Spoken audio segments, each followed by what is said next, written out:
থাকবো কি লিগা? তোর লাগা আমার বিয়ে হইছে না? তো কি হচ্ছে রে? তোকে তো বিয়ে করেছে হোটেলে গিয়ে মারা খেয়ে ইনকাম করার জন্য, আর ও শুধু শুয়ে শুয়ে গিলবে।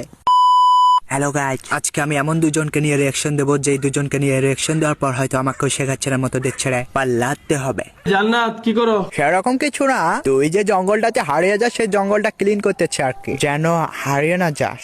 আমার ওয়ালেটটা একটু বের করে দে তো জান। তোর ওয়ালেট তুই কোথায় মারা দিতে গিয়ে রেখে আসছিস? সেটা তুই ওকে বলতেছিস কেন রে? বাল কাটার সময় ডিস্টার্ব, সরি, আমরা সকলে জানি চুলকে হিন্দিতে বাল বলা হয়। আই মিন ওই চুল আছড়াইতে ছিল, সেই সময় ডিস্টার্বটা করলে কেমনটা লাগে রে বাড়া? আমার বিছানার আশেপাশে করবা না, সরো। ভালো হচ্ছে, ও যেন কোনো ভাবে বিছানায় না উঠতে পারে। আর বিছানা এমন কথা। আরে বাড়া, কি লেভেলের জারুয়া চুরে, জোর করে মন পাওয়া যায় দেহ পাওয়া যায় না, সর শালা। আমি এই বিছানায় থাকবো না। মানে কি তুমি এই বিছানা থাকবা? কোন বিছানা থাকবা? কোন বিছানায় মানে? হোটেলে যাবে? তোরই তো ভালো রে শালা, ইনকাম হবে, বুঝিস না কেন বাড়া কথা খা। শোনো, আমার লাগে এরকম করে তুমি সংসার তারপর সংসার থাকতে পারো না তুমি। হ্যাঁ তো থাকবে না তো সংসারে, সারা জীবন হোটেলে থাকবে তো কি হচ্ছে রে বাড়া? যা সর বাল।